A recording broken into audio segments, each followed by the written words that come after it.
Geoholic. Welcome back, Geoholics. Episode 246. 246. And I believe the name of that song is Ramblin' Gamblin' Man, which our good friend Will Wing is going to tell us about more in a minute. He will.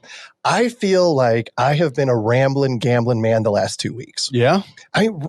With work travel, being a Geo Week, which we're going to talk about in a second, Super Bowl when it comes to gambling. Oh, yeah. It's been a ride. It really has. For sure. Overall, good ride. But absolutely. Absolutely. Let's mention our episode sponsor. Of course, that is Emlid. Have you heard about Wingtra Ground? We sure did. We did. We did. All the rest of us haven't yet because I haven't released the Geo Week episodes yet, but that's going to be coming here shortly. It is a thing. It's an all-in-one kit for aerial surveys. It combines all the elements of a ground control setup, GNSS receivers powered by Emlid, of course, checkpoints, and the necessary tools. It automatically connects to the Wingtra tablet. So this is a Emlid Wingtra partnership that makes perfect sense. It also provides step-by-step setup guidance for fast and error-free base and checkpoint setup. It can be used independently for terrestrial surveys, including point collection and stakeout for topography, boundary mapping, construction, and GIS. To find out more, go to emlid.com. Super excited for both of those companies because this is like the perfect marriage, in my opinion. Well, and we talked to those guys at Geo Week, and it was at the third day of a great and long, and it didn't even register. Really, what's funny is like how out of the box, in the box that concept is, but yeah, it's perfect. Yeah, it really is. They even painted, or the color of the Emlid receiver is orange to match the Wingtra. I mean, they're doing it right. So it does make a lot of sense. A lot more to come about that, but check it out. It's a great solution for sure. Other than that, we've got Will Wing with us. Will, thanks for joining us, buddy. Thank you, guys. One of my top 5 favorite surveyors ever, right here. In the presence of greatness. That is a tough. I don't like very many. So, I know you do not like very many. How you been, Will? Good. Busy. Ever since we got back from Geo Week, it's just been hit the ground running. So. How was your Geo Week experience? Outstanding. Did you love it? Yeah. First time, or long time listener, first time attendee, but great. That's great. It was a great event. How about you, Sean? Same. Overwhelming. And really, the overwhelming part was how much we did and how many people we talked to, and how busy we were. It was nuts. It was very rewarding to see a lot of the people that we know and the response from other people that we didn't. I mean, I'm going to sound kind of conceited, but I felt like a freaking rock star there. Yeah, it tends to feel that way, doesn't it? It was like, and then I went back home and my wife is like, you asshole, go take the trash out. Oh, that's awesome. It was like, so Tuesday, I mean, it was a week ago, basically. Yeah, I feel like I'm just now getting back to normal. Oh, yeah. It was a lot. But on Tuesday, we did 14 interviews. We did. In one day. It was an all-time one-day record for us. It was constant for like freaking 8 hours. It was nuts. But, and so those 3 days became 4 over 1 hour episodes. Oh, really? Yeah. Wow. It was over 4 hours of awesome content that is getting ready to be hitting here shortly. Actually, it's done. I just had to fix a couple things and audio's ready. Let's go. Very good. That's exciting. We have a couple events coming up here in the next month. You're going to Hawaii. Yeah, 2 weeks from that one. I'm going to be in Austin for the ASPRS conference. A lot happening. By the time people hear this, March 4th and 5th, Pacific Rim Geospatial Conference. Yep. Dr. Nick and I will be there. I believe Dr. Nick and Danielle are the keynotes. Yeah, they're the combined keynotes. I think the theme is like collaboration or unions and the idea of a husband and wife not like thing going unions like California unions. No, different type of union. like joining the geospatial and GIS, together. So I like that union much better. Yeah, absolutely. All right. Next up, we got. Wait a second. You're going. Where are you going after Austin for ASPRS? That's right. Gulf region meetings. Going to be moderating a panel there of surveyors. So I'm really excited about that. And just this morning, I'm going to brag a little bit. I moderated a panel of international surveyors for an online virtual conference in Dubai. It was amazing. The unamazing part was I had to be up at 4:30 in the morning to do it. So I'm a little tired this afternoon. I'm getting old, It's like it's a young man's game, and I'm petering out just a little bit. And you're not? Well, Maybe. No. Yeah. All right. Let's move on. Topodot Song of the Week. You know Topodot is the industry leader in digital twin production from point cloud data. But did you know that Topodot offers a total data governance solution for free? Capital F, free. Take control of your data with TopoShare. Love that. Create your own data warehouse. Share and manage access to project data and streamline your production process at the lowest possible cost. You can't get any lower than free. No, you can't. As far as I know. Unless Ted's paying you, but Well, he might. You know that guy.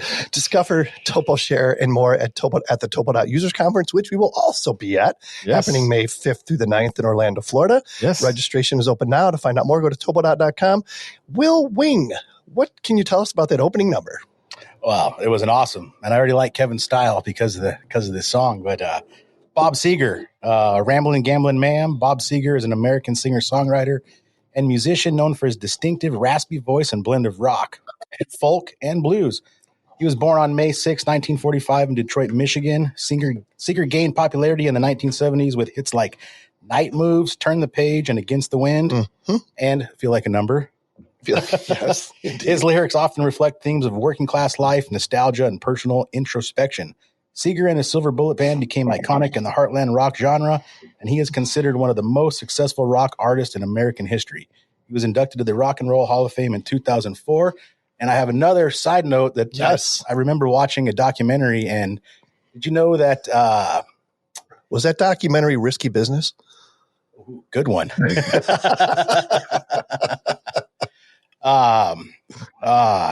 Joe Walsh and him actually. Oh, yeah. So before Joe Walsh joined the Eagles, he was scheduled to meet with Bob Seger. They're both Detroit guys, right? Oh, okay. He was scheduled with Bob Seger to join his band, and wow, you can only imagine what would have been. Oh, my gosh. I mean, we got the Eagles, so. Yeah, that was kind of a win-win, I think, ultimately. Right. But good stuff there, Will. Thank you for that. We are, of course, in the Altair studio. Altair Central is the authorized premier Trimble dealer for survey, mapping, GIS, forensics, and marine equipment in Texas, Oklahoma, Arizona, New Mexico.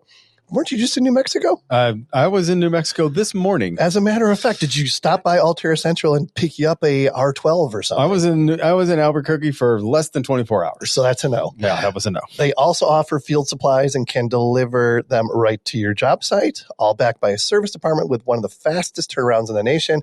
To find out more, go to altaircentral.com. All right, moving right along. The Esri Weekly Pro Tip, advancing the power of geography for business, government, and society by making the world's most powerful GIS software. To find out more about Esri, simply go to Esri, that is ESRI.com. What do you got for us this week, Sean? Here we go. We have made much progress, to be sure, but the world's increasingly complex and serious issues are not going to wait around another generation for us to get our data act together. And this is timely. It is. Who was that quote? Was Joseph Kursky. He's actually a geoholic. You know that? I know. He's been on the show a couple times. I know this. Interesting character, no doubt. Love it. Like Mr. Kursky for sure. And that's a great quote. Next up, we have the GeoSearch Career Corner. What do you got, buddy?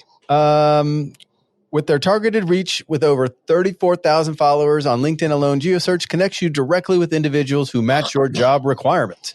Whether you're searching for technical experts or sales gurus, they've got you covered. Their ad posting service includes complimentary internship postings on their job board, allowing you to attract emerging talent at absolutely no cost. Visit geosearch.com to learn out more about their cost-effective solutions and recruitment services. And as always, happy mapping. They were at Geo Week, but we didn't bump into them. I can't believe we did. I thought we saw everybody. But I do too. But maybe next year. Maybe next year. Or we'll see them in another event. They're everywhere. Right. You know what? They're actually a sponsor of the ASPRS golf meeting that I'm going to be at in March. So maybe I'll see them there. My favorite part of the show, one of my favorite parts of the show, the GeoNet count of the week.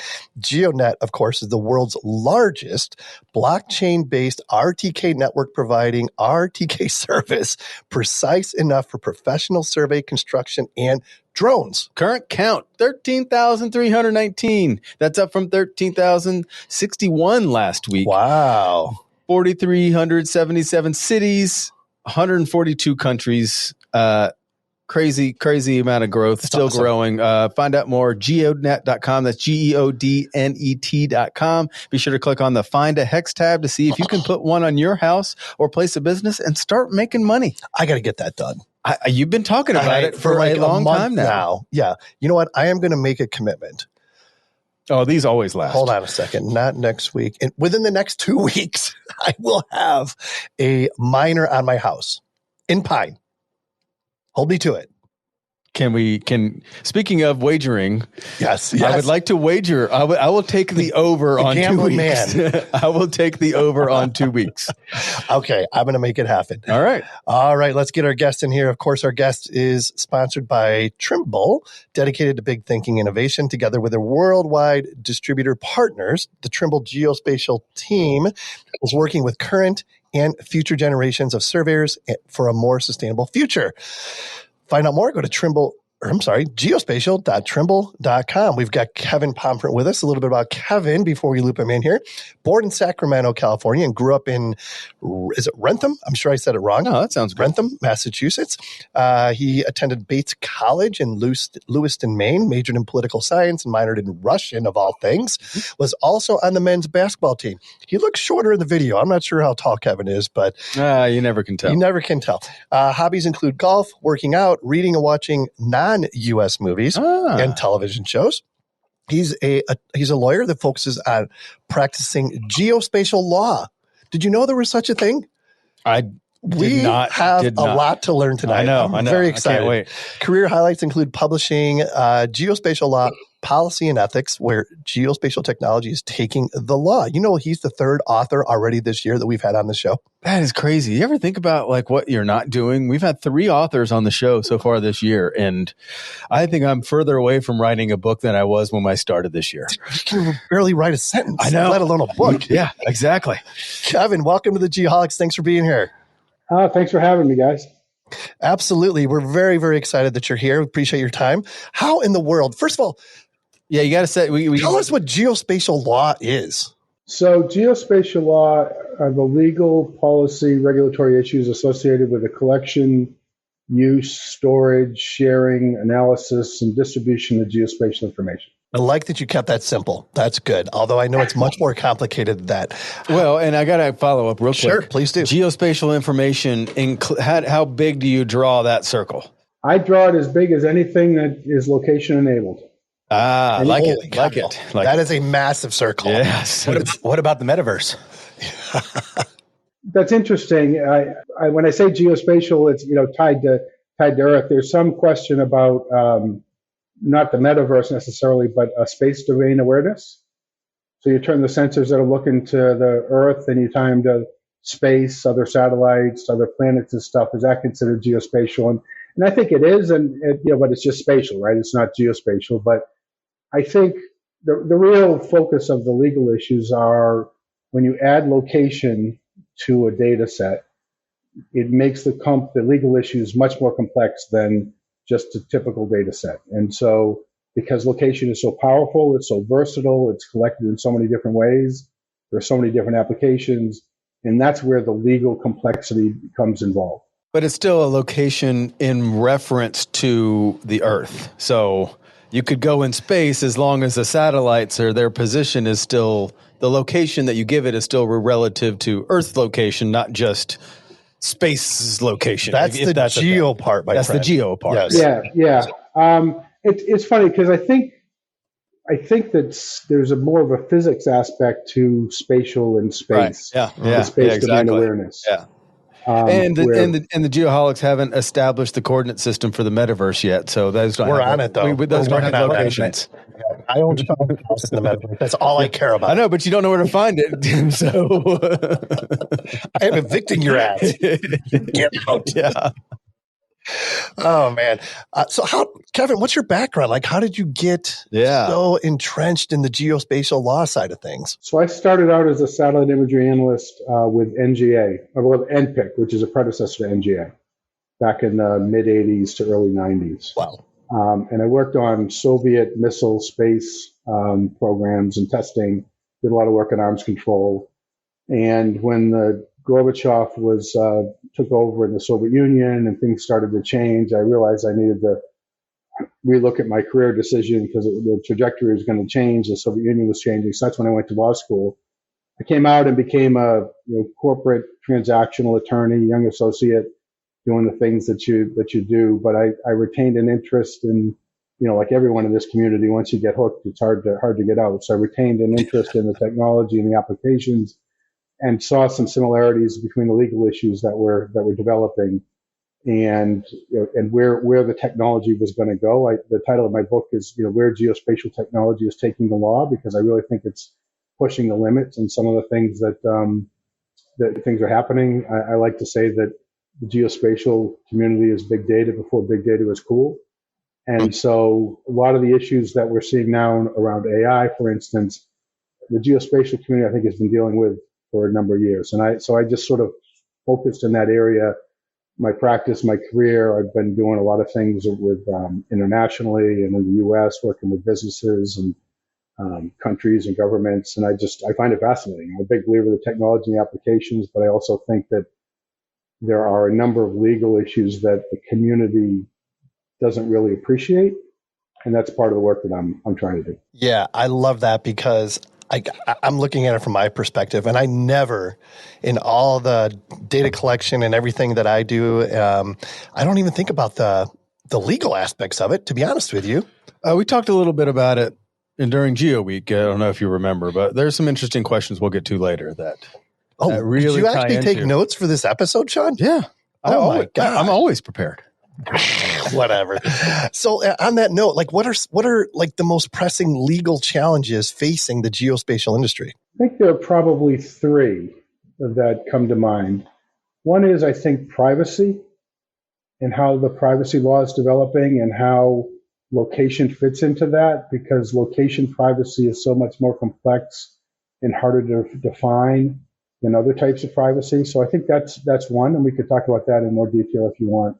Another is just licensing, the licensing of geospatial information. Some sectors, they get their data and they just sell it to their customer, but a lot of geospatial products and services are being created, bringing together data sets from a variety of sources, government, industry, social media, other things, so that data needs to be licensed. And a license agreement, it does more than just transfer intellectual property rights or give rights to use. It basically allocates risk between the licensor and the licensee. And I think that's a real complex issue. I know a number of folks in the geospatial, various sectors within geospatial want open data, open licenses. That's still a licensing agreement, and they're complex, and there aren't many lawyers who understand geospatial to help sort of think through how to get through these issues. And then the third is AI. Like I said earlier, AI, I was practicing law when the internet was first coming along, and there was really an effort to sort of have a light touch on the internet and not have too many regulations. In fact, in some ways, it was encouraged. There were laws that were passed. The DMCA was passed to encourage the internet. With AI, governments are taking a different approach. They're trying to regulate it. They're trying to protect against it. And a lot of the issues associated with AI, copyright, privacy, national security issues around liability, data quality and liability, transparency, all of them touch on geospatial. And so I think some of the developments in the AI community are going to impact the geospatial sector, for one reason being that the geospatial sector has been using AI or machine learning for years already, right? It's been doing it for certain aspects. And so some of that may change. Some of the requirements may change. So I think those are three that I would say. Which of those three do you think is the most pressing, or what you're seeing more dealing with now than and what you see going forward? So I would say licensing is the most complex right now. I think it's a real challenge for a lot of organizations. Privacy would be the next, and then AI is the third, but it could be the biggest. Interesting. I agree with that. Kevin, can you expand on when you say licensing? What exactly do you mean by that? So if I'm referring to, if I've got some data that I've collected from a satellite and I want to license it to someone who is a customer, maybe in the agriculture sector, and then they want to get data from another provider to overlay on top of it, aggregate to develop products and services themselves. Maybe they're a middleman, and then they want to turn around and show these data products and services to a farmer. Now there's questions about, okay, what rights do you have when you create this new product? Is it something that you can share? What if the data's quality is bad? Who's responsible? Yeah. Who owns this new product you've created? You've aggregated 3 or 4 different data sets. Who the ownership issues are? What intellectual property rights are associated with that? Have you complied with all the various license agreements that you have? If you do it in a way that violates someone's privacy, because a lot of the concerns around privacy is not just one data set that you can say this is an individual, but with location, you can just drop a whole bunch of different data sets on top of them. Yep. And all of a sudden, maybe you can identify a person or with a high degree of confidence, figure out who that is. So those are the type of things that, when I think about licensing, I was on a call earlier today. The solutions that are developing aren't just from one data set, right? They're from a variety of different data sets, and someone has to put that together, and there are legal issues associated with that. And that's incorporated into data licenses. So interesting to me because when you talk about building a GIS or something like that, this contractor, subcontractor owns this layer of data. And then there's somebody that owns this layer of data and this layer of data. There's so much exposure there. Well, the same thing too with AI. They have to learn, the AI models have to learn from something.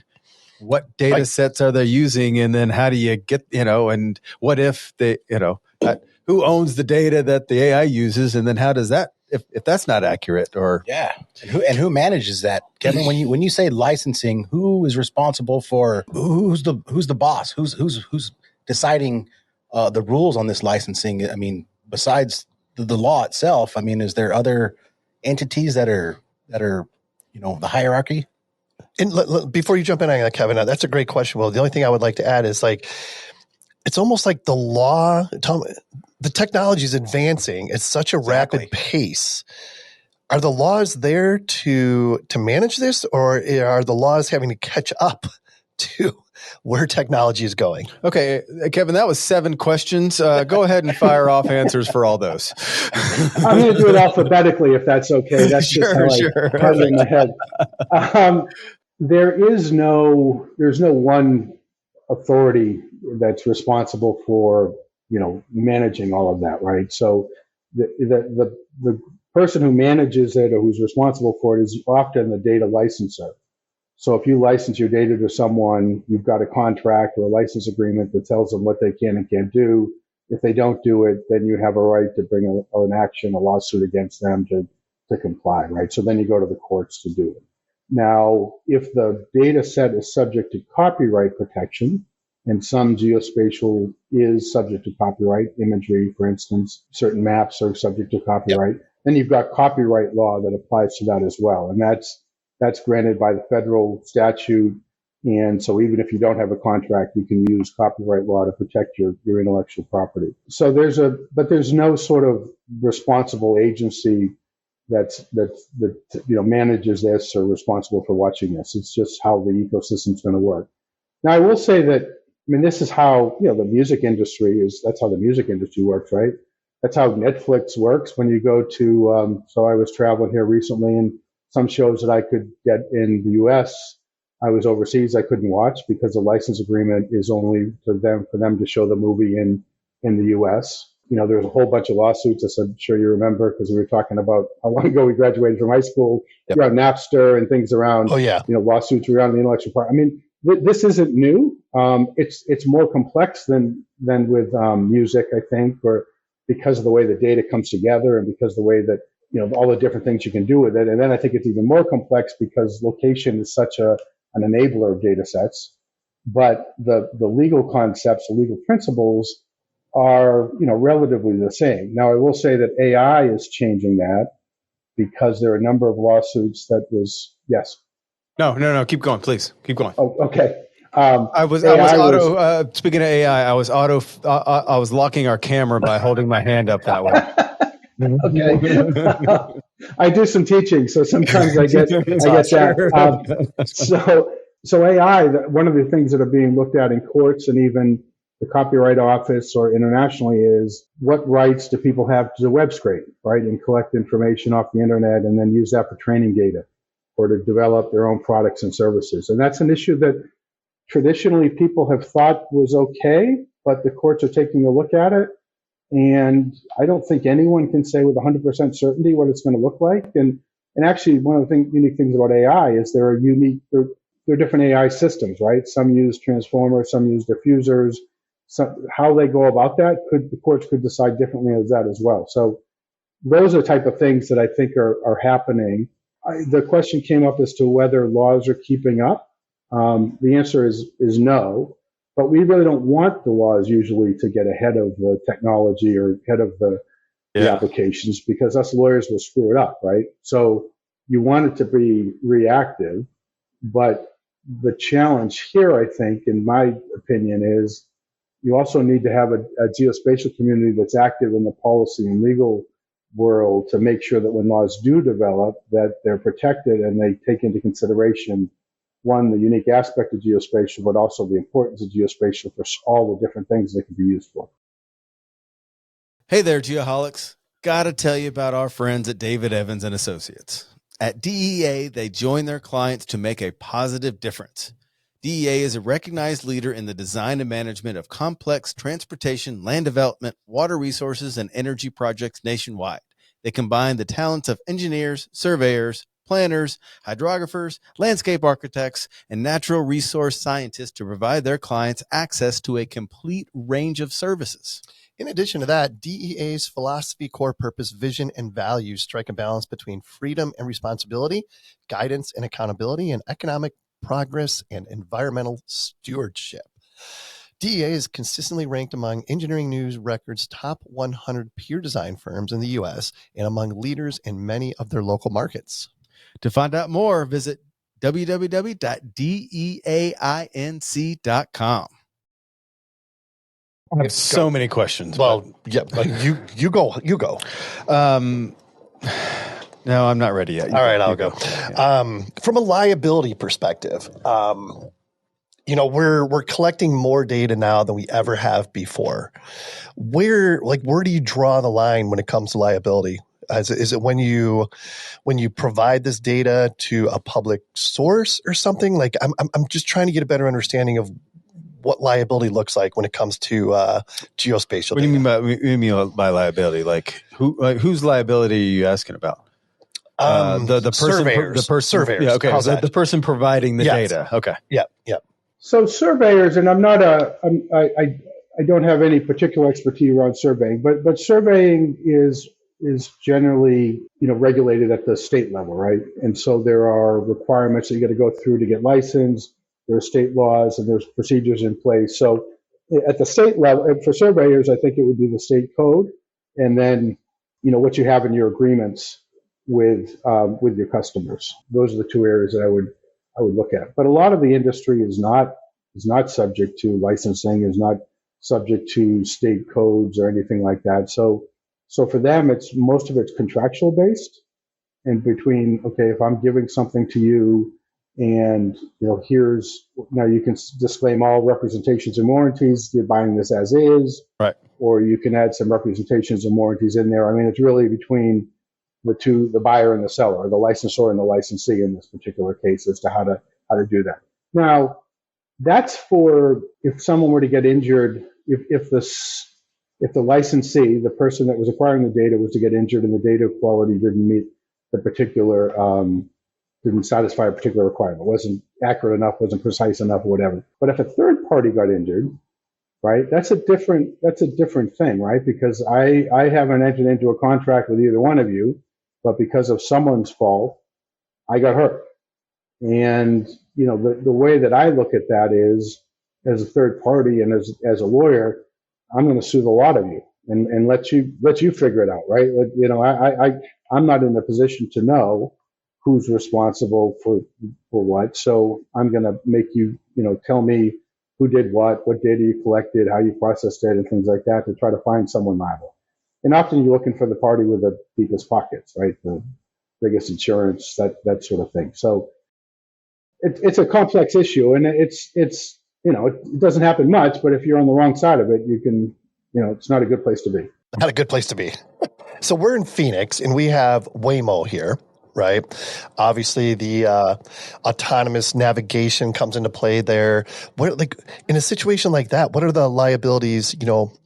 If inaccurate data is provided to Waymo, let's say, I'm not sure how that all works, and my God, somebody gets run over or accident, whatever. I mean, that's got to become a very complicated issue. It is a complicated issue. First of all, causality needs to be shown that the data that was inaccurate in the hypothetical that you gave directly resulted in the action that led to the damages, right? And so you might argue, and I've seen this in Tesla cases, for instance, where the argument is, well, the driver should have had his or her hands on the wheel and should have been protected. Should have not taken that turn. They should have seen the pedestrian, or they should have known that the road was closed.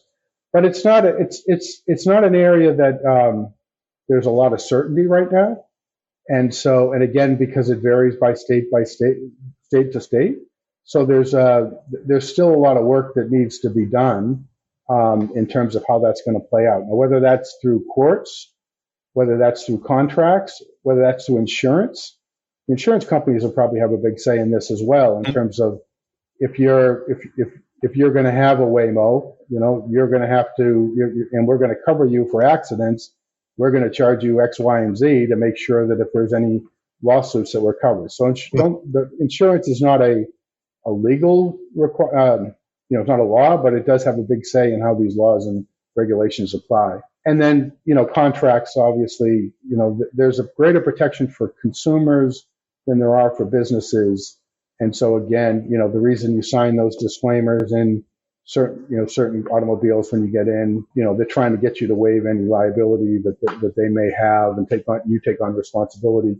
That may or may not be enforceable in court. That's something that, we'll find out over the years as well. The complexity of this is through the roof. Yeah, and I just want to chime in really quick because I'm a contract reviewer guy. Yeah, and just as a general piece of advice that we've talked about before, and kind of on top of what Kevin's talking about from a professional providing a professional service standpoint. The standard contracts for just I'm selling you something and someone else is buying it, and that you can't enter into that if you're offering a professional service.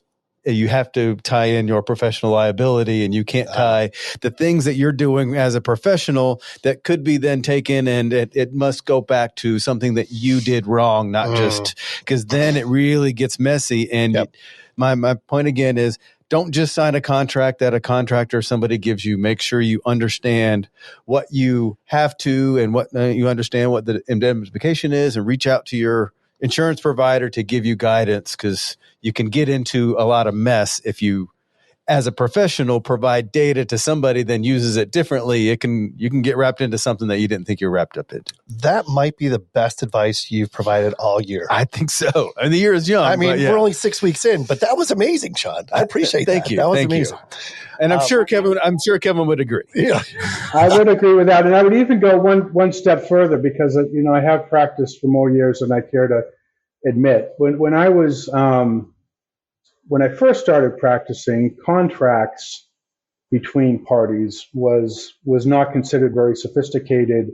Most of the things were purchased, and they could, a lot of it was quote unquote a boilerplate, and you didn't have to worry about it. You'd worry about maybe a warranty here or price there, payment terms or whatever. But now with digital, in the digital world, with software as a service and data as a service and platform as a service and all these different things that are developing, and particularly with data that you give it to someone and you don't know how they're going to use it and when it's going to stop. We've talked about that a lot. Yeah, these contracts are so important. They're so important. And I understand, no one likes to read them. No one likes to pay a lawyer to read them. But they're critical to how business is developing, particularly in the digital world, and really particularly in the geospatial sector, because that's where a lot of the money is coming from the data. Yep. And the data is, you license it. A lot of times you license it, or you're keeping rights in it, or you want to do something with it, you want to restrict how someone else will use it. And that has to be in law, and that has to be in a contract. On that note, I challenge everybody listening to take the Word document of a contract, drop it in ChatGPT, and say, I use please when I use ChatGPT. Please provide input as a professional service provider on this contract. What have you got now? It's amazing. That's all I'm going to say. It's incredible. Let me ask you this. Yeah. Were those comments that ChatGPT provided accepted by the other party?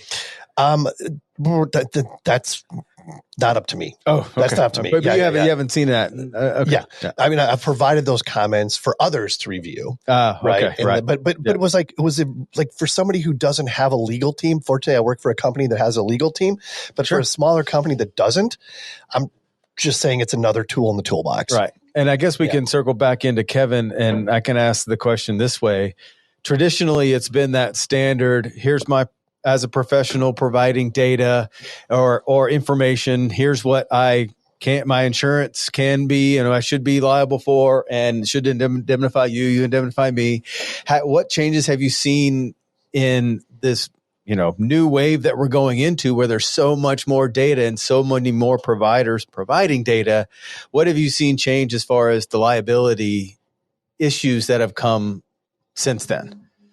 I guess the biggest change that I would see is, and it's usually bigger companies passing on responsibilities to smaller providers, but issues around security, quality to some extent, but more around particular applications, not more broadly, but making sure that the data is suitable for particular applications.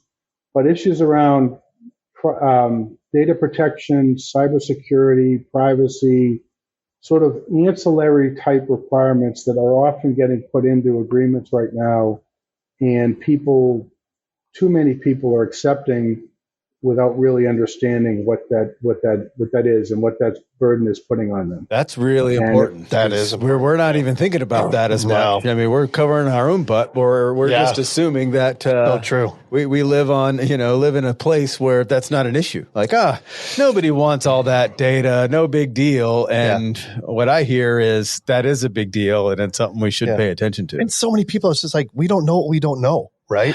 And there's so much happening. It's scary for sure. Well, that's frankly why I wrote the book and taught the class, because there are a lot of things that are happening. This geospatial sector is, moving into the golden age, if you will, and people are in demand for this information, and that's fantastic.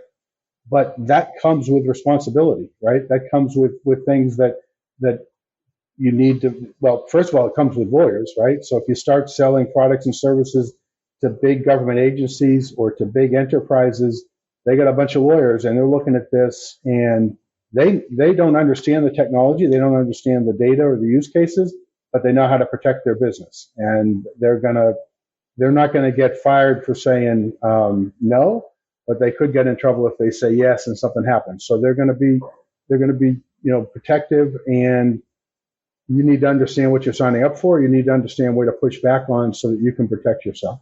Yeah, I was just going to give, some of the surveyors like a real world example. You're working in AutoCAD, and we all have our AutoCAD subscription that's got a GIS format in it, right? Where as long as your project is geo-referenced, you can turn on the imagery, boom, right behind your drawing, and you can see that. Yep. Now, when you go try to print that as a PDF, doesn't work. You get the licensing agreement. You're not allowed to print this. Interesting. I didn't know. Interesting. And I guess I'm just wondering what the difference between licensing and patenting is in the geospatial world, because I understand the data aspect of it, but if you formulate a workflow that is better than everybody else's, how do you protect that to make sure that nobody copies you or poaches your workflows? Will Wing, everybody. That's why we brought him here.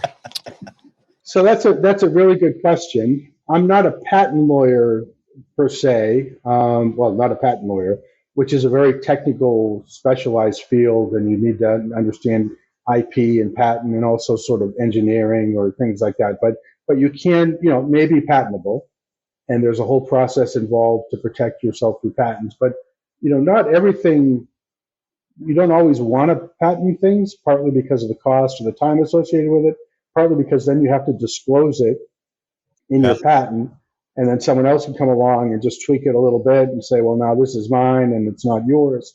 So there's risk associated with that. But also there is something called trade secrets, which is another aspect of intellectual property rights that is recognized at the state and federal level. And that is essentially, if you've got something like you've talked like a workflow, if you take certain steps to protect it and it's valuable to your company and it provides value and you keep it a secret, you take reasonable measures to keep it a secret. So if you give it to someone else, you put it under some sort of confidentiality arrangement, you tell your employees that it's a trade secret, you mark it as a trade secret if you give access to someone.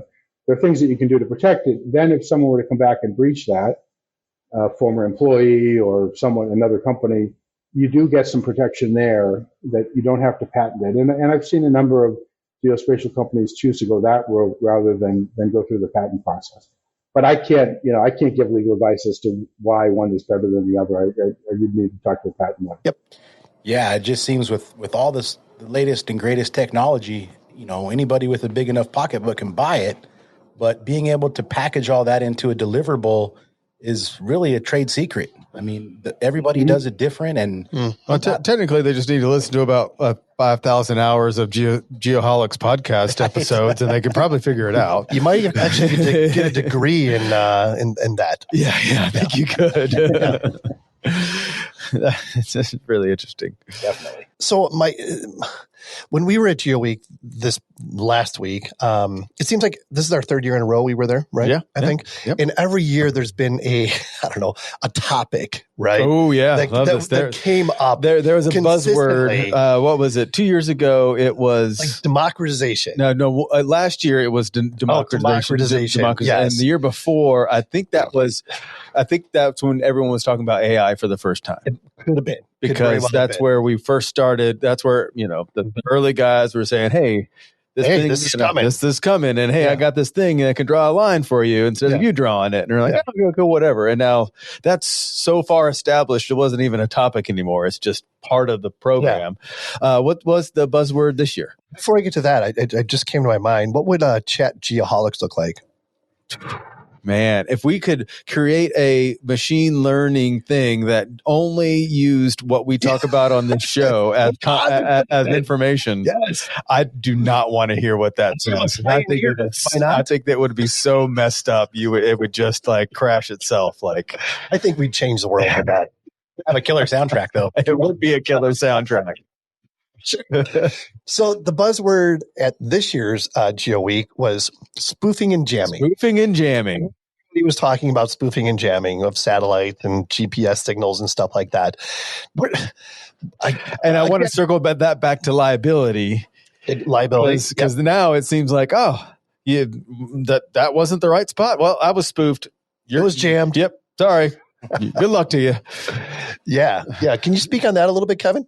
From a legal standpoint? Yeah. As far as liability, is there I know it's new, but I think if I was advising someone who was in a field where there was some, potential that their work would be impacted by spoofing and jamming, one thing is I would make sure that the force majeure language in the contract, which tends to be at the very end, includes some language that makes it clear that if you can't do your job because of jamming, that you're not liable for failure to perform, right? I mean, just like anything else, because it's something that's beyond your control, it's beyond your customer's control. So that would be one thing. And I haven't seen jamming in any definition of force majeure that I've looked at. Yeah. Now you may be able to try to find another example in there, but I would probably feel more comfortable if I had jamming or some equivalent in there.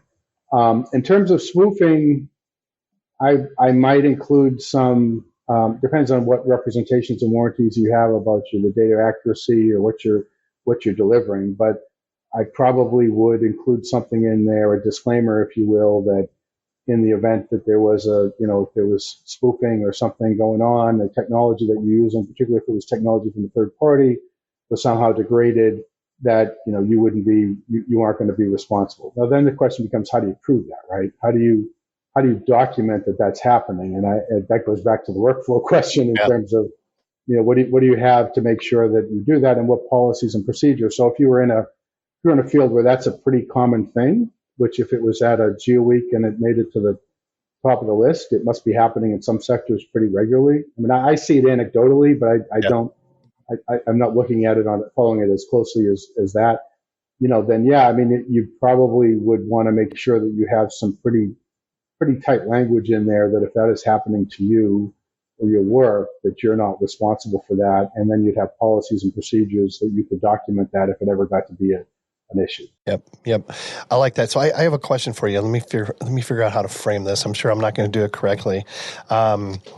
So again, going back to collecting data, we're doing it in so many different ways, and there's a lot of hardware involved and a lot of different manufacturers involved with this particular hardware that is collecting all this data. So sure, there's the hardware side of it, right? There's the manufacturer side, that there's got to be some liability there, that their hardware is doing what it says it does. And then there's the user side that is able to properly manage that data, right? There's liabilities on both sides, potentially. I mean, in general, there's risks associated with both. Yes, there you go. But that's probably a better word. And so, how you mitigate that risk or manage that risk depends partly as where you are in the supply chain that you just described. If you're the middle person, if you will, the middle company, so that you're buying from the vendor and then you're providing, products or services to customers. You want to, I describe it as, it's like musical chairs. You want to have a seat to sit down when the music stops. So you don't want to get out in front of your, what vendor representations and warranties you have with respect to data quality or timeliness or whatever it is you're doing. You don't want to do that. You don't want to make anything to do with the customers that you can't point to someone. If there was a hardware failure, you don't want that to end up on you because you don't have any recourse against your hardware manufacturer in this particular instance. Sure. So it's sort of this supply chain that you want to think about through that. And then insurance. I mean, insurance, again, is a big part of that. You want to make sure that your insurance covers whatever is a likely risk associated with what you're doing. And then you want to include your contracts. You want to make sure that you have adequate disclaimers. And if there are things you don't want them to do, for instance, a lot of times contracts are geared to, here's what you can do. But if there are certain things that you don't want them to do because it's not suited for, it's helpful to put that in the agreement. We don't want you to use the turn-by-turn navigation as an example that you sometimes see, because it's not suitable for that. So, there are various ways that you can handle that risk. But I think to the point that was made earlier, you need to read through the contracts to understand what those risks are. What you're taking on and what you're giving to someone else, so you can best decide how you handle that yourself. Well, the one common term that I've heard at least a dozen times is contracts, right? And with all this developing technology, how can geospatialists feel confident that they have a good contract? I mean, the language in the contract, has to be tight. This is a new frontier. I mean, how do they know that they've got themselves covered? They hire someone like Kevin, of course. Well, have your own agreement, have Kevin review it, and have your client sign it is the best way. I didn't mean to answer our guest question, but that's the best way that I know to feel the safest is have my own agreement. Yeah. And anytime I'm signing someone else's agreement, then there is some risk associated with that, right, Sure. Kevin? Yeah, I think that's fair. I mean, if you can use your own paper, it's always a better thing to do. Now, depending on who the client is, it's not always possible to do that. If you're dealing with big enterprises or big government agencies, you're going to use their paper, and then it's a matter of, okay, understanding that paper to identify what the potential risk is and whether you can mitigate it through insurance or policies and procedures or getting kind of representation from your vendor if you need to do that. So that's one way to handle it. I do think it's useful, particularly because technology is changing so quickly and because business models are changing so quickly and because data is evolving so quickly. I like to say, I use the quote that the Jeff Goldblum character used in Jurassic Park about data finds a way, like life finds a way. Once it gets into an organization, you find other uses for it, other applications for it. And maybe those applications aren't suitable for that. Maybe they're not, but you want to sort of understand how data is being used in your organization. And I would suggest once a year sort of doing a refresh. Look at your agreements, look at your policies and procedures, find out who's using data, and just do it. I don't think you need to do it more than that, but I think if you do it much less than that, the way the technology is evolving, the way that, you mentioned at GeoWeek, new things coming out, new risks being associated. If you don't do that once a year, I do think you're at risk that your contracts, your policies and procedures, your training, all that stuff may become outdated, which sounds crazy, I know, but I think that's where this community is right now. Well, and that kind of leads to my next question. And we did talk about this at GeoWeek, and it kind of centers around the idea of we're collecting so much data, just us collectively. And let's say, the scenario I was thinking about was where, I'm walking down. This is a data collector right here. Oh, sure. But I'm even talking all day about, long. Well, I'm walking down the sidewalk on this side of the street and something happens and then there's a construction site over here and they're doing weekly drone flights and they're also picking up something over here and something happens and I'm going to claim that it was because of the sidewalk had a hole in it. But then the city can what if the city gets the drone data, image data from the contractor that I didn't even, and I'm just using that as an example. So many layers. And then if that become, just because they have that information, one, can they get it? And two, what's the recourse of someone else that's like, well, that's not fair because that wasn't theirs to begin with. Sure. Like how, like the city didn't collect that data. They just finagled somebody to get it to use it against me. And so interesting. Does that make any sense, Kevin? Like how is that when one person collects it for one reason, can somebody else just ask for it and get it and then use it? And then where does that go? Well, they can ask for it. Now, the construction company can say, I'm not going to give it to you unless you get a court order ordering me to do it. Right? And would a court give that? I mean, what would the circumstances be that? And we're talking to a bunch of surveyors. We collect data all the time and have a bunch of it. So what are the circumstances where we are obligated to, no, here's my project file and every, all billion points that I have and all however many scans? A court order, probably. Yeah, a court order, and it would probably be if there was some. So if you worked on a project, you licensed your data or gave data to your customer who was building something, and that there was an accident there, or the building collapsed or something happened, and then a third party came in, someone who was injured came in and said, we need all this data to find out who is responsible or where who in the chain is responsible. So we're going to ask you to do it. And they'd go to the court, and the court would give them, would hear out as to why they should or shouldn't do it. You should or shouldn't do it. And then they would come to you if they got the court to say it, and they would compel you to do it. They may even ask you to come testify, right? If the work that you did was so important that they may want you to testify in terms of how you collected the data or how you used the data, not necessarily because it's, they're going after you, but because you're an expert and you have some insight into data that is valuable for the particular lawsuit that's even if you don't have anything to do with it, you're obligated to. Well, court order, like if somebody saw a surveyor out there like doing a scan or something like that. Yeah, and that's what I mean. It's like I think so complicated. Traditionally, in my era, when I was coming up, my bosses were always like, give them the absolute minimum. We might have an aerial that we paid for from another company, and we're using that aerial to create, our deliverable. Sure. But we're not going to give them that aerial. I mean, not without a license, but I mean, it's just something that's been bred into the culture. Is don't give them your points, just give them the line work. Don't give them the imagery, because you never know what someone else is going to take that and use it for. And if that's not something that was in your contract, or it's not something that that you're going to be liable for it.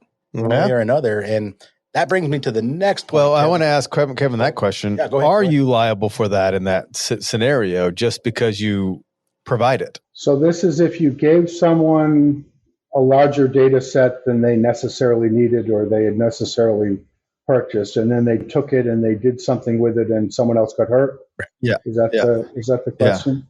I mean, conceivably. I mean, certainly conceivable. Now, my advice would be before doing that, you'd probably want to, make sure that they agree not to use it for anything else, or maybe find out why they want that additional data to see if they even need to have it. I mean, there's a cost associated with it, obviously. You've collected it. You may want to use it for something else yourself, right? I mean, so if you give them that data, there may be other things that you're trying to do, or you may want to use it for another customer. So there's a lot of business reasons why you wouldn't want to give it.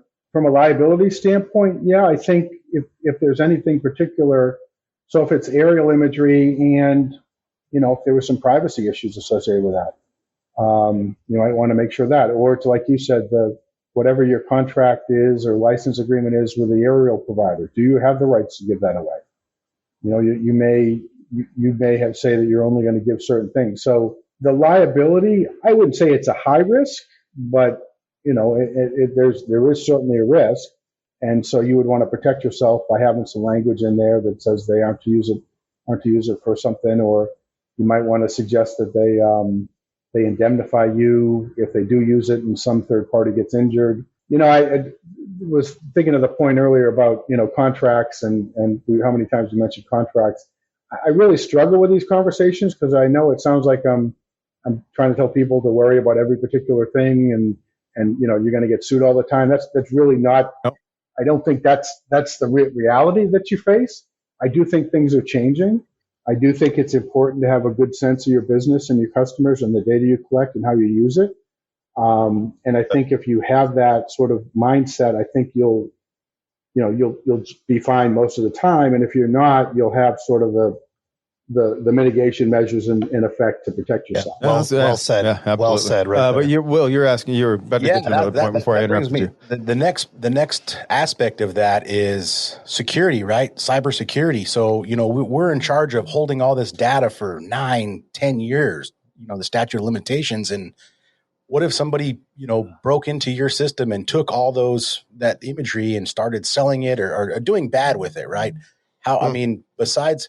I just did my insurance, my E&O application. That's why it's fresh. And there's a lot of stuff in there about cybersecurity. So just what's your take on that? Great question. I think that's going to continue to be an issue for anyone who has large data holdings, is making sure that they understand what security measures they have in place, make sure that they're protected for data breach, and that involves understanding who might want to get access to it and what sensitive information is there. Obviously, some information is more sensitive than others. But yeah, and understanding. So if you're holding data that is another client's data, there may be, if that data there's a breach, you have a responsibility to notify them that there's been a breach, depending on what the data is. So I think it's just getting more and more complicated. And like I said, I think early on in the conversation, that's one of the things that I've seen has changed over the past several years. Is just more and more detailed requirements on cybersecurity and information security. And part of the reason is because, frankly, and I don't think this is often talked about in the geospatial community, but there's a lot of national security, there's a lot of issues associated with this that provide some real value to someone who wants to know about buildings a certain area or government operations and things like that. I mean, we can't talk about the value of geospatial without appreciating also the value that it can be used to bad actors. And that list of bad actors can be strong. So I do think taking some, have good information security practices will be increasingly important in this sector. And do bad actors know who has large data storage? They put it on Instagram. Everybody knows. Everybody knows. Yeah. Yeah. I mean, Will's the perfect target. You just bragged about that yesterday. Oh, look at all the crazy data I'm collecting. I'm going to steal that data. There are state actors that know, who's, a lot of this stuff is public information, particularly government agencies and stuff like that. And so that it's not too hard to figure out, who's working on sensitive projects, and not sensitive necessarily in terms of classified sensitive, but sensitive transportation projects or other things. Energy. Energy. Yeah, Oh my yeah. gosh. Yeah, Think about critical it. infrastructure. Yeah, critical Crazy. infrastructure stuff. Yeah. On that note, so we're getting close to the end of our time here. One thing I want to make sure we bring up is digital twins. That's something that's been talked about at Geo Week, and that was the buzzword 3 years ago was digital twins. That's right. Digital All twins. digital twins. Like, I cannot imagine the liability that goes along with that. Well, is it a snapshot in time, or is it a living being that you're always responsible for forever? Security issues, liability issues, digital twins, reality capture. Kevin, what's your take on this? I think it is an increasingly complex area that's going to require an understanding of data in general and geospatial in particular on how it works and how everyone comes together and who's providing the data and how it's being used and what the risks are. Because I do think the risks are different than just in a traditional construction model or and other sort of more traditional measures. And I have some experience in this and working with people on this, and I think it's really hard. I think the issues around intellectual property, the issues around privacy, the issues around liability and data quality, again, even the issues around national security, I think are really important. And I think insurance, again, is going to be a big driver on that as well. But I do think if you're in the digital twin area or in that sector, understanding what your rights are and what your responsibilities are and what your risks are going to be very critical. You know what I just thought of? You want to scan me? No. Be your digital twin? The movie Die Hard. Those guys, they were like in the future because they had a digital twin of the Nagasaki Tower. Yes. Like they knew where everything was. And they had like the right tool, the right amount of rope. They had it all down. And there's no other way they could have done that without a 3D digital twin model of the whole thing. Bruce Willis, baby. Well, no, it was Hans Gruber that really had his shit together. But that was different. I mean, because it's a great movie, but that was a 3D representation. But that wasn't what we're calling a digital twin right now, right? I mean, it didn't. Didn't get real time information. Well, no. Yeah. Then that. Tell me the difference. Included that. Tell me the difference. What would that? Sure. What additional information would a digital twin do other than exactly what those guys knew? Interface was like a DOS version of digital twins. Well, you're thinking of like the when he was breaking through the safe and he had that pixelated like, oh, the door is opening now. Like it's like Donkey Kong. I was talking about how the guys knew where everything was. And you're telling me they knew where everything was from a blueprint on a rolled up piece of paper that somehow got to Hungary or wherever Hans lived, and then they studied it? Come on, guys. Anything's possible in Hollywood. I'm just saying. No, you're on to something, Sean. I'm not going to argue. That's a really good point. And then who's liable for that one? It's like, because then if you think about it, and that's where it kind of, I mean, clearly. No, I think it was a limo driver. That guy's liable. He's at fault for everything. Get off the phone. But what I'm really, really curious on, and so you delivered that digital twin, and then you have a data breach, and then somebody all of a sudden knows where everything is, basically how to take down a critical infrastructure building. When it's all said and done, does that come back to Kent, who delivered a model of that building? Kevin, is that where we're going? Sorry, Ken. It's your fault. You caused it. No, I don't think. Kevin, the funny thing is, Kevin was my younger brother's name, so I remember like beating up on him. So this is perfect. And Kevin always blaming you. Yes, exactly. So again, it's very rare if there's a direct cause and effect in any type of situation, right? So I'm not trying to say you're going to be liable for every little mistake that comes up, but yeah, I mean if you're contributing a model or contributing data to a digital twin, and you want to make sure you understand where your risk lies and what responsibilities you have and how long you have it and how it's being used, so that if someone's using it in a way that it's not suited for, that you can protect yourself, so that you can say, listen, you used it for something that you shouldn't have, so that's not our responsibility. If you're on the hook to provide real-time data updates or on a regular basis, that goes back to the spoofing and jamming conversation, right? If that's being stopped, how do you protect yourself against that? So there's all these issues that we've talked about. I think in a digital twins environment becomes really complex, because there's very rarely is there one or two, main suppliers of this, right? There's a lot of different people who are feeding into it.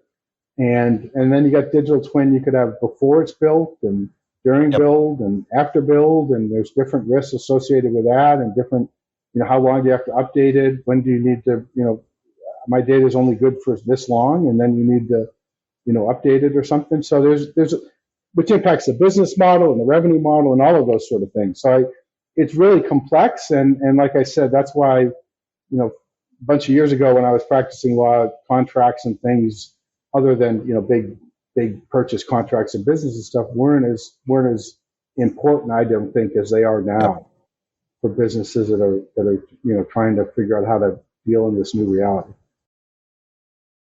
This portion of the program is brought to you by Carlson Software. Founded in 1983. I think I've been using them since 1983-ish. Carlson Software is a privately owned international market leader in CAD design software, field data collection, laser measurement, and machine control products for the civil engineering, surveying, GIS, construction, accident reconstruction, and mining industries worldwide, providing one-source technology solutions for the entire project cycle. Carlson is headquartered in Maysville, Kentucky, USA. I have been there, to be honest with you, with branch offices in Boston, Massachusetts, the Netherlands, Brisbane, Australia, Ottawa, Canada, and York, England, with resellers available across the globe. Carlson's culture is always on the forefront of adapting and developing new technologies into practical applications while remaining rooted in the down-to-earth industries they serve. Evaluation, development, and support. These key elements are the legs that Carlson stands on, and each of them is directly tied to the people providing. Carlson Software's renowned dedication to customer service is unique in the industry. To find out more, visit carlsonsw.com.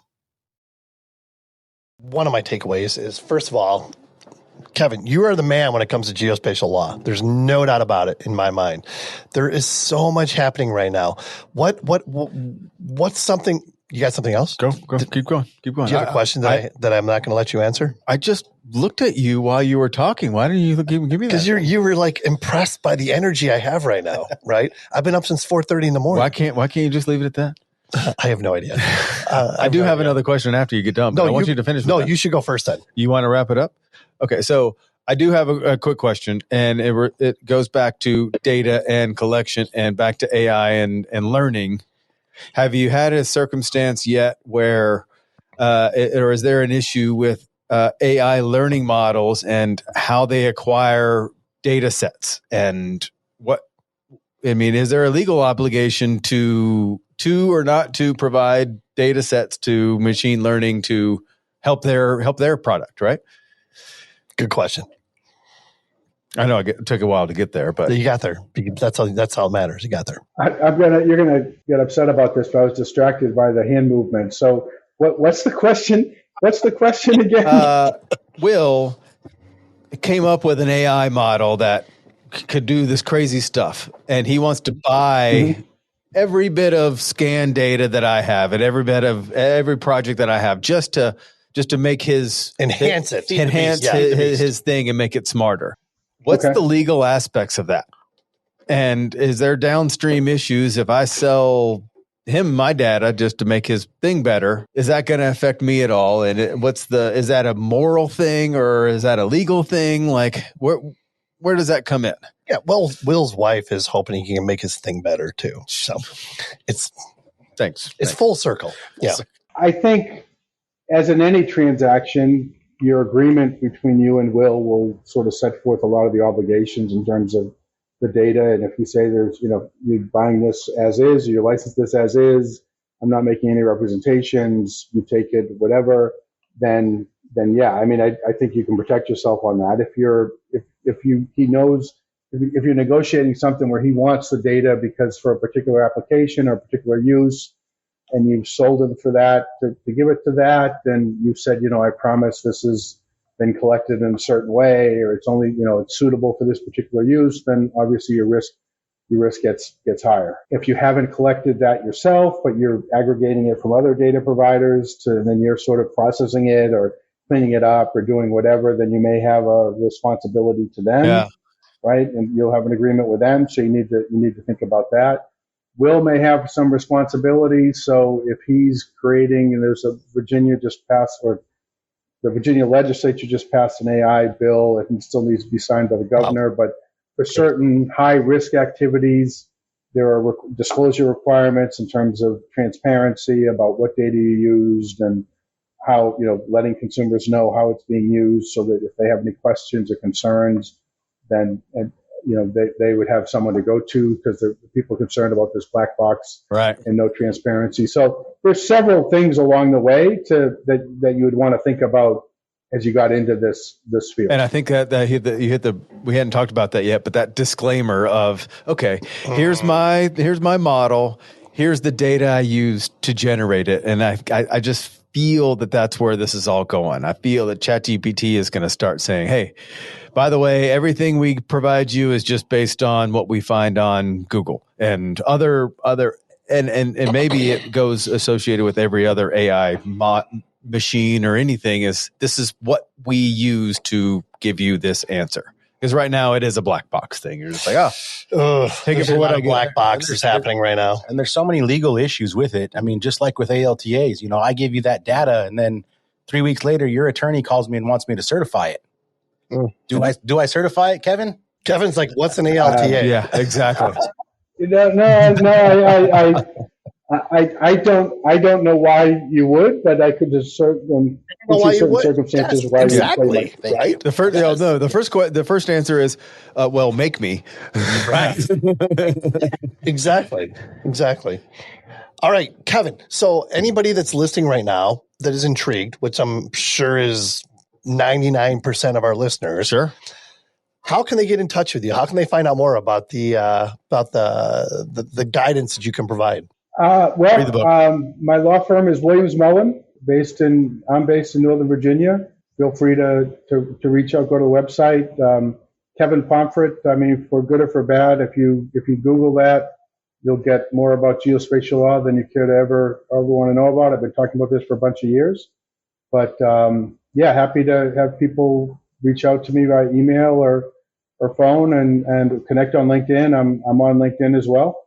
So happy to help. Love to, like I said, I'm a big believer in this technology. I've been around for 30 years. I've seen it evolve in so many different ways, and I think it's just going to continue to grow. And digital twins, smart cities, small satellites, AI. There's just so many wonderful things that are happening. And so I enjoy so many wonderful but challenging things. Yeah, it goes both ways. And it does. And that's where this community wanted to be, right? For many years, it was operating in sort of smaller sectors, but now the market is huge. But with those opportunities comes responsibilities. And I enjoy sort of trying to figure out how to participate and make that. As Spider-Man's uncle said, with great power comes great responsibility. Oh, who are you? You got one more question, Sean? I do. We ask this to everybody, Kevin, and we have to ask you, do you have a mantra that you live by? Something along the lines probably of failure is the first step of your next try. Oh, yeah. Whoa. Yeah. That's a good one. Failure is, what is it? Your next step? The next step? Yep. Is the first step to your next try. Wow. I'm going to try to repeat that. Failure is your next step to your first try. No, other way around. Is your first step to your next try. Failure is your first step. All right. That's going in the book. That's perfect. Kevin, I think you exceeded all expectations there. Failure is your first step. I have a question, Kevin. In your whole career, with everything that you've done, you've achieved, would you say,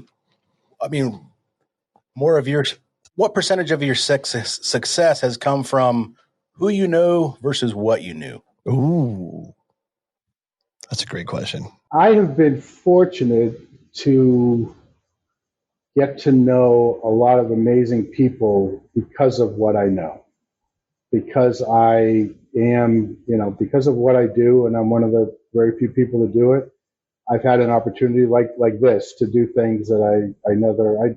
I just got back from a trip to the Middle East, attending a meeting of UN GGIM Arab states, and I just I get to meet some incredible people every day, and that's because of the work that I've done and what I know. But it's through that I get to meet. It's the people that I know that sort of create the opportunities. Does that make Great sense? question, Will. That was awesome. And great response, Kevin. I love that. And we love that answer just because we get to meet and talk to a lot of great people. So it's kind of a little bit of validating. So awesome. Definitely. Anything else, guys? No, I'm good. This has been amazing. Amazing. Kevin, thank you so much for your time. You guys. I've enjoyed it, guys. I really You're the best, appreciate man. You're the best. That was great. All right. Take it easy. You guys enjoy it. All right. Adding value and making friends. That's what we do. Kevin Pomfret on the Geoholics. Our third freaking author. That's incredible. I know, it is. If anyone would like to be a guest on a future show, shoot us an email at info@thegeoholics.com. Bob Seeger. Rambling Gambling Man, a.k.a. Kent Grow. Available everywhere. Nobody says successful gambling. Until next time, everyone. A few of my takeaways. That's spatial, not geospatial. So interesting. Read your contracts. We're moving into the golden age. We are moving into the golden age of geospatial data, right? Hey, as a surveyor, you better hop on board or you're going to get extinct. I can guarantee you that. Pay attention to force majeure. Yeah. It's at the end of every comp. Yeah. You got to pay attention to this shit. Data finds a way. It does. Failure is your first step to your next try. It is. Is that it? That's it. And most importantly, everybody, be safe and healthy. You lost the music, didn't you? I went on too long. Will, take us out. Thank you, everybody. Have a great weekend.